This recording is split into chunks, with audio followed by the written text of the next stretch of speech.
ভালো থাকার জন্য আল্লাহর রহমত প্রয়োজন, মানুষের সঙ্গ নয়।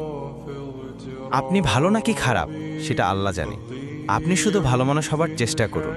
আপনি যে ভালো সেটা কারো কাছে বারবার প্রমাণ করাবার প্রয়োজন নেই। মনে রাখবেন, যার মন মানসিকতা যেমন সে আপনাকে তেমনই ভাববে। সুতরাং লোকে কি বলল তা এড়িয়ে চলুন। যে যেমন সে ভাবেও তেমন, ওই সবে মন দিতে নাই। ইয়া আল্লাহ, আমাকে সেই লোকদের হাত থেকে রক্ষা করুন যারা আমার মুখের সামনে হাসে কিন্তু পেছনে আমার নাম নষ্ট করে, আমার বদনাম করে। মনে রাখবেন, সৎ পথে চললে হয়তো কিছুটা কষ্ট হবে, কিন্তু জয় একদিন আপনারই হবে ইনশাআল্লাহ। আপন পর বুঝি না, আমার জন্য যে আছে আমি তার জন্য সব সময় থাকব। আল্লাহ আমাকে ধৈর্যশীল করুক, আমি আরও শীতল হতে চাই, আরও নীরব হতে চাই।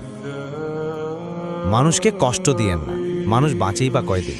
মানুষের বদদোয়া মানুষকে ভালো থাকতে দেয় না। আজকে রাতে মারা গেলে কালকে সকালে মাটি দিয়ে আসবে। কিসের অহংকার, কিসের নাটক? এই দুনিয়ায় সব কিছুই মিথ্যা। মনে রাখবেন, কর্মফল খুব ভয়ানক জিনিস। আজ আপনি যা করবেন কাল তাই ফিরে পাবেন।